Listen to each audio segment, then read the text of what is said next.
Պարոն Հարությունյան, խոսենք նախ Վիեննայում տեղի ունեցած հանդիպումից Սարգսյան-Ալիև միջնորդներ և միջնորդ երկրների համանախագահներ։ Մեր իշխող կուսակցության ներկայացուցիչները սա հաղթանակ են որակում, հանդիպումն առհասարակ։ Ինչ տվեց մեզ այս հանդիպումը և որ ամենակարևորն է գնալ բանակցությունների առաջիկայում, թե ոչ, որովհետև սա ևս դիսկուրսի առարկա է, քանի դեռ չի վերականգնվել նախքան ապրիլի 1-ը եղած ստատուս քվոն։ Որպեսզի մենք գնահատենք սա հաղթանակը թե ոչ, մենք պետք է հասկանանք, թե Ադրբեջանը իր առջև ինչ խնդիր է դրել այս ժամանակահատվածում եւ նաեւ այս ռազմական գործողությունները, երբ որ ինքը վերսկսել է, եւ ըստ դրա էլ կարելի է գնահատել հայկական կողմը ձեռքբերում է դա ունեցել, թե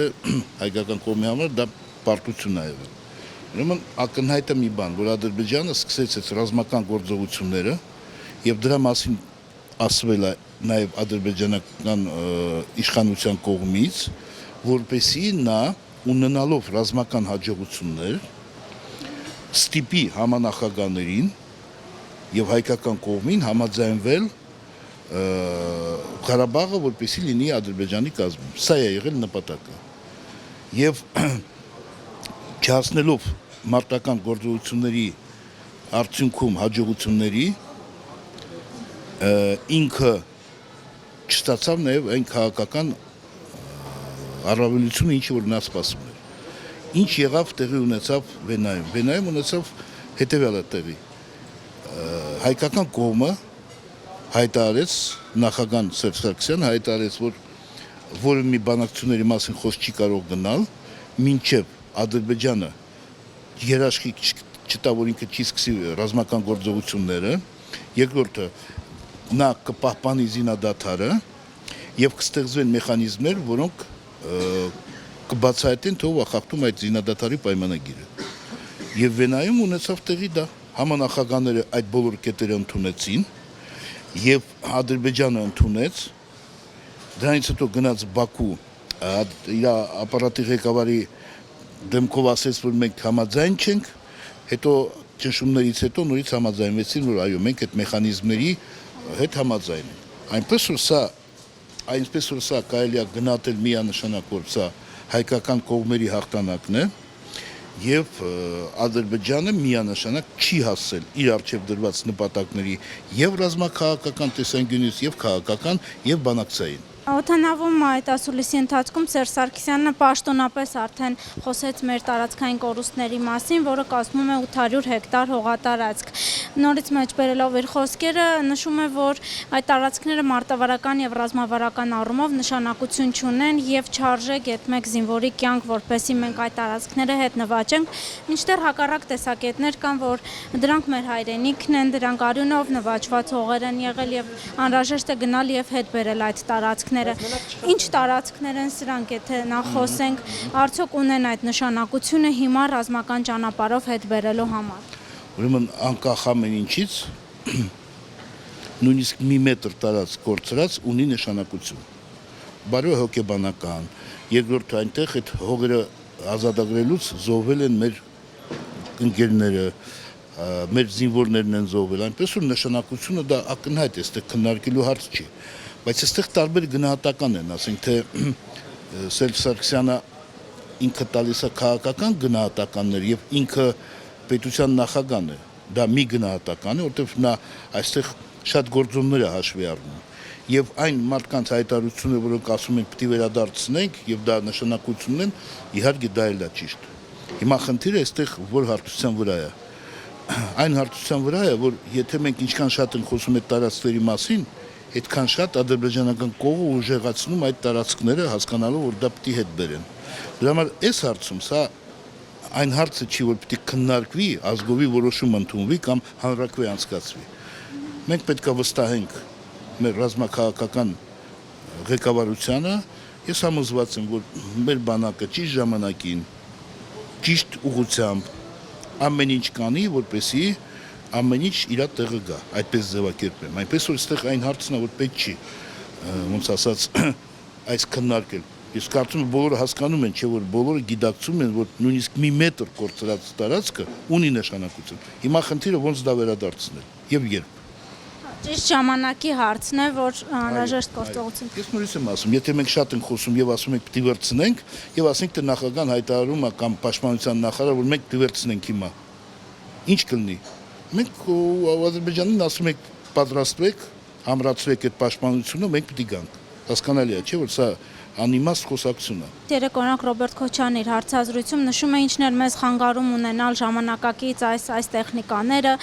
արդյոք մեր բանակը, մեր զինված ուժերը այժմ ունեն անհրաժեշտ սպառազինությունը, որ եթե հակառակորդը դիմի նորից պատերազմական եւ ռազմական գործողությունների, մենք նույն խնդրի առաջ չկանգնենք եւ նորից չհայտարարենք, որ 80-ականների զենքերով են կռվում, մինչդեռ իրենք զինվում են գերժամանակակից տեխնիկայով։ Ուրեմն մեզ խանգարում է ունենալ այն զենքը, ինչ որ մենք ուզում ենք, մի բան, մեր ֆինանսական հնարավորությունները։ Իսկ ինչու են մեր ֆինանսական հնարավորությունը այսքան, դա արդեն այլ հարց է։ Մենք կարող ենք ունենալ ավելին, իհարկե, դրա համար պետք է մեր տնտեսությունը աշխատել ավելի էֆեկտիվ, որտեղ կան հարցեր։ Այնպես որ սա մի հարց։ Հիմա այն ինչ որ դուք ասում եք, սա խոսում է թե կա ռազմաքաղաքական բալանս, թե ոչ, զենքի եւ իհարկե կա։ Ուրեմն ես կարող եմ հստակ ասել մի բան, որ այո, բանակում կան հարցեր, որոնք պետք է լուծվեն, բայց դա մի խնդիր է։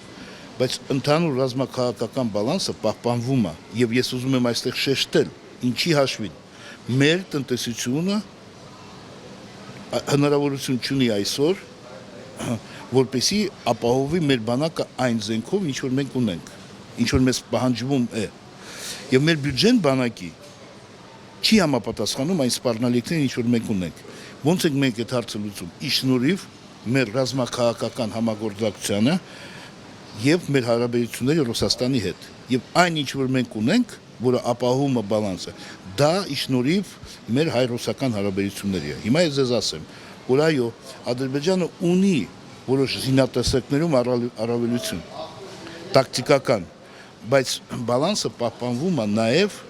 ընդհանուր զենքի եւ քանակի եւ որակի եւ բանակի մարտունակության պատճառներով։ Եվ միայն այն, որ մենք ունենք հրթիռային համակարգներ, սկատ եւ այլ, որոնք այդ բալանսը պահպանվում է նաև, այնպես որ այստեղ միանշանակ բալանսը ապահովված է եւ եթե չլիներ այդ բալանս, ապա Ադրբեջանը կգնար լայնածավալ պատերազմի եւ ոչ թե այդպիսի սադրանքների։ Նշեցիք, որ մեր տնտեսությունը, մեր ֆինանսական վիճակը թույլ չի տալիս, որ ունենանք այն, ինչ մենք ուզում ենք ունենալ, եւ որ մեր դաշնակցային հարաբերությունները Ռուսաստանն է թույլ են դա տալիս։ Այդ դեպքում ինչու միջև հիմա մենք այդ 200 միլիոն վարկի դիմաց ձեռք բերած զինատեսակները այդպես էլ տեղ չեն հասնում։ Սա վել շատ քաղաքական խնդիր է։ Ոչ, սա ոչ մի քաղաքական խնդիր չի, որտեղ կա զինատեսակներ, որոնք եկել են, կան Եվ այստեղ սա այլ խնդիրը, որը ասենք թե ես չեմ ուզում հիմա քննարկել, սա զուտ տեխնիկական խնդիր է եւ պրոբլեմը ասենք թե այդ համագործակցության, որտեղ որոշումը ընդունված է, եթե քաղաքական լիներ, ապա որոշումը չէր ընդունվի։ Այնպես որ սա պիտի մեր կառավարությունը եւ այն մարդիկ, որոնք զբաղվում են այդ հարցերով, պետք է ավելի էֆեկտիվ աշխատեն։ Եվ նաև նույն զենքի հետ կապված Հայաստանում անընդհատ խորացող այդ հակառուսական տրամադրությունները, հակառուսական բողոքի ցույցերը, որ Ռուսաստանը զինում է Ադրբեջանին, որ մենք չունենք այդ զինատեսակները, ինչի վերջո կարող են հանգեցնել, տեսեք, դուք էլ գիտեք, որ արդեն ռուս քաղաքագետների կողմից են հնչում գնահատականներ, որ եթե սա խորանա Հայաստանում հնարավոր են անգամ ռուս սահմանապահներին դուրս բերվեք, հղում է արվում անգամ Պերմյակովի իրադարձությունների օրոք արած այն ակցիաներին, որ մեզ բազան առհասարակ անհրաժեշտ չէ ռուսական։ Ի վերջո ինչի կարող է հանգեցնել այս իրավիճակը։ Ես ուզում եմ, որպեսզի մենք հիշենք 91 թիվը, երբ որ նույն գործընթացներ գնում հակառուսական, հակասովետական, արդյունքում մենք ունեցանք այն, ինչ որ մենք ունեցանք։ Մինչև 92 թիվը մենք ի վիճակի չէինք ապահովել մեր ռազմական գործողությունները եւ մենք հանձնել էինք Ղարաբաղի կեսը ինչ պատճառով զենքի զինամթերքի բացակայության պատճառով Եվ 92 թվականից, երբ որ մենք կարողացանք հայ-ռուսական հարաբերությունները բերել նորմալ վիճակի, մակարդակի, դրանից հետո սկսեցին մեր հաջողությունները նաև։ Ինչու, որտեղ մենք ունենք նույն հերոսաբար, ասենց կռվող մեր հայ զինվորներին, բայց երբ որ քո դիմաց կա հզոր տեխնիկա, զինամթերք մեծ քանակի, ապա դու չես կարող կռվել։ Եվ ես ուզում եմ դա հիշեցնեմ, նրանց ով դա անում է հիմա եւ խոսում է հակառուսական բաների։ Հիմա ինչ վերաբերում, ասենք թե զենքի վաճառքի, ես բազմիցս ասել եմ։ Ուրեմն այն բալանսը, որ մենք ունենք, ես մի քիչ առաջ ասեցի, ռազմական, դա նորից եմ ասում, ի շնորհիվ Ռուսաստանի է։ Եթե մենք այդ հարաբերությունները փչացնենք այսօր, ապա մենք կզրկվենք այդ հնարավորություններից եւ կվերադառնանք 91 թվի կարգավիճակին։ Ով դա չի գիտակցում, նա ուղղակի կամ չի մտածում այդ ուղղությամբ, կամ էլ չի հասկանում։ Ուրեմն եթե մենք Ռուսաստանի հետ չունենանք այդ հարաբերությունները, ով է մեզ զենք տալու։ Դրանք նորմալ հարաբերությունների են բերվել, թե ավելի շատ վասալային, որովհետև Հայաստանը լուր համաձայնվում է Ռուսաստանի բոլոր որոշումներին, ոչ մի դժգոհություն պաշտոնական մակարդակով չի հայտնում։ Միայն այս վերջին զենքի հետ կապված Սերժ Սարգսյանը Գերմանիայում հայտարարությամբ հանդես եկավ, բայց կարծես թույլ քայլեր են, այդպես չեք համարում։ Դուք տեսնում եք, ասում եք այդ հակառուսական տրամադրությունների, բայց հարցը տալիս եք այդ ոճով։ Այդ ոճով եք տալիս։ Ինչ է նշանակում վասալային։ Հիմա մենք ունենք հարաբերություններ Ռուսաստանի հետ, ՆԱՏՕ-ի հետ, Եվրոմիության հետ։ Հիմա նայենք, Ռուսաստանը որևէ մի անգամ մեզ ստիպել է, որ մի օրենք ընդունենք։ Ոչ։ Մեր օրենքները, որ մենք ընդունում ենք, ինքը ստուգում է դա, ոչ։ Ինքը կարող է մեզ ստիպում է, ասենք թե գնալ քայլերի, որոնք մեր շահերից դեմ է։ Ոչ, օրինակը բերեմ։ Շահերին դեմ չէր, վարչապետերի նիստը հետաձգել է այստեղ Եվրասիական տնտեսական միության այդ օրերին, երբ հակառակը պետք էր բերել այստեղ։ Սա մանրուկ է, ես ավելի լուրջ բաների մասին եմ խոսում։ Սա մանրուկը ինչ առումով, այն առումով, որ տեսնում եք Ռուսաստանը պատերազմում էր Սիրիայում։ Մենք չգնացինք այնտեղ։ Ռուսաստանը պատերազմում էր Վրաստանի հետ։ Մենք հապկանդամ պետություն էինք, չէ՞ մենք էլ պիտի մասնակցեինք, մենք չենք մասնակցել, որտեղ դա վնասում էր։ Եվ Ռուսաստանը մեզ չի ստիպել գնալ այդ հարցերի։ Հիմա մենք ՆԱՏՕ-ի հետ համագործակցում ենք, ՆԱՏՕ-ն մեզ որևէ մի զենք չի տալիս, որևէ մի աջակցություն կամ երաշխիք անվտանգության չի տալիս, բայց մեր զինվորները մասնակցում են պատերազմի Աֆղանիստանում, Կոսովոյում եւ Իրաքում։ Հիմա որտեղ է վասալային հարաբերություններ։ Հասկանում եք, մի կողմից մենք ունենք հայ-ռուսական հարաբերություններ, որտեղ մենք ի վիճակի ենք, ասենք թե մեր շահերը պահպանել, եւ Ռուսաստանը մեզ ապահովում է ամեն ինչով, զենքով, որտեղ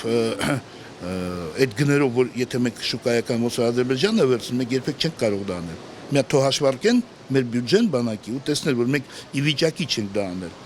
Այնպես որ այստեղ խոսքը վասալային խոսում են նրանք, ով օբյեկտիվ չեն։ Վասալային հարաբերությունները, եթե մենք մոտենանք, դա մենք ունենք Եվրոպայի հետ, որտեղ Եվրոպան մեզ որևէ մի բան չի տալիս, բացի խոսքի ազատությունից, եւ մեզանից մեր առջև պահանջներ է դնում։ Բազմիցս պահանջներ, տես ինքը Եվրոմիություն դրեց խնդիր, կամ պիտի մեր հետ լինեք, ասոցիացիան պայմանագրի ստորագրեք, կամ մեր հետ չեք լինի։ Սենց կտրուկ պահանջ է։ Նորից հնարավորություն է տրվել, բանակցություններն ընթանում են։ Իրանք նպատակ էին հետապնդում, որպեսզի մենք անդամակցենք Եվրասիական միության։ Ռուսաստանը այդպես խնդիր դրել է, որ դուք չպիտի միանաք ասոցիացիան պայմանագրի։ Հրապարակային ասվել է, ոչ, իսկ Եվրոպան հրապարակային է դա ասել։ Այնպես որ վասալային հարաբերությունների մասին խոսացողները պետք է իրական նայեն, թե ինչ արդյունք ունենք մենք հայ-ռուսական հարաբերություններում, տնտեսական, ռազմական, ռազմաքաղաքական եւ ինչ արդյունքներ ունենք մեր համագործակցության այլ կառույցների հետ։ Ամեն դեպքում հնարավոր տարբերակ է, որ բազան դուրս բերվի այստեղից 102-րդ ռազմաբազան եւ ռուս սահմանապահները, ինչպես նշվում է, թե դրանք պարզապես տրամադրություններ այստեղ ստուգելու եւ ինչ որ չափով նաեւ։ Ես չեմ կարծում, որ այստեղ ինքը ստուգելու, այստեղ այն ինչ որ ասում է, եթե շարունակվի այս քարոզչական, հակառուսական գործողությունները, ապա դա կարող է բերել դրան։ Եվ նորից եմ ասում, ես ձեզ հիշեցի 91 թվին մենք անցել ենք այս տարբերակը։ Մենք պահանջել ենք դուրս գալու ռուսական զորքին, մենք պահանջել ենք այլ հարցեր, բաներ, արդյունքում մենք դրանից հետո 92 թվին գնում ենք Ռուսաստանի հետ մտնում ենք հապկ կազմակերպություն։ Չէ, մենք ենք գնացել մտել։ Ինչի՞, որտեղ երբ որ մենք գնահատել ենք իրավիճակը, մենք հասկացել ենք, որ այլ տեղերից մենք որևէ աջակցություն, տնտեսական, ռազմաքաղաքական, մանավանդ պատերազմող պետությունը չունի։ Մենք անցել ենք սա։ Հիմա ինչ որ արվում է, դուք մի հատ հիշեն այդ օրերը եւ հասկանան, թե որ Լևոն Տեր-Պետրոսյանը ինչի գնաց այդ քալին եւ գնաց հապկ մտավ։ Եվ հայ-ռուսական հարաբերություններում ստորագրեցինք բազմիցս փաստաթղթեր, ստորագրեցինք սահմանապահ զորքերի կարգավիճակը, ստորագրեցինք 95 թվին բազայի պայմանագիրը։ Դա Լևոն Տեր-Պետրոսյանի ժամանակ ա եղել, չէ՞։ Այս վերջին պաշտոնանկությունների մասով եմ ուզում խոսել։ Սրանք իսկապես միտված են բանակը զինված ուժերը առողջացնելուն եւ պատերազմը պետք է մեզ թափեցներ, որ մենք հասկանանք, որ այդ խնդիրները կան բանակում զինված ուժերում, թե կոռուպցիան, թե պաշտոնական թվերի ուռճացում, ձերբակալությունները, դրանից առաջ պաշտոնանկությունները նաեւ։ Դե այս պատերազմը բացահայտեց այդ թերությունները, որը բնական է եղել են ու կան բանակում, բայց ես ուզում եմ այստեղ այլ բան նշել, որտեղ սա մի քիչ վտանգավոր գործընթաց է, որը կբերի նրան, որ հասարակության մեջ վստահությունը բանակի հանդեպ ընկնելու է։ Բայց ես ուզում եմ ասել, որ խնդրեմը դա բանակի խնդրեմը չէ այսօր։ Կոռուպցիան դա պետության խնդրեմն է։ Եվ այստեղ պայքարը եթե սկսում ենք, ապա պետք է սկսենք պետությունում։ Եվ այդ բանակի կոռուպցիան հետևանք է այս ամեն ինչի, որովհետև եթե մենք այսօր այսպես շեշտադրում ենք անում, ստացվում որ հասարակությունը ընկալում է որպես կոռուպցիան միայն բանակում է։ Դրա համար այստեղ շատ պետք է զգույշ լինել ու շատ հենց բանակով դա ցույց տալը պարզապես հասարակության աչքին թոս փչել կարող ենք համարել, եթե այսպես ձևակերպեմ հարցս, որ արվում են ինչ-որ փոփոխություններ, բայց որոնք ընդամենը ցածր մակարդակի չինովնիկների, ցածր ձերբակալությունների եւ խնդիրը իրականում ավելի բարձր տեղում է ձևակերպել։ Կարծում որ սա թոս փչել է, որտեղ իրոք այն թերությունները, որ տեղի են ունեցել բանակում, հնարավոր չէր հանդուրժել եւ արագ պետք է որոշումներ ընդունել եւ մելքի չինովնիկների մասին խոսք չի գնում։ Գնում է լրջագույն վարչության պետերի մակարդակով։ Սա լուրջ է, բայց ես նորից եմ ուզում շեշտել, որ կոռուպցիան բանակում չի։ Եվ ավելի մեծ չափի եւ ավելի պետության համար վտանգավոր դա այլ տեղերում է եւ պետք է սկսել այնտեղից։ Մերսի շատ։ Մի երկու հատ էլ կադր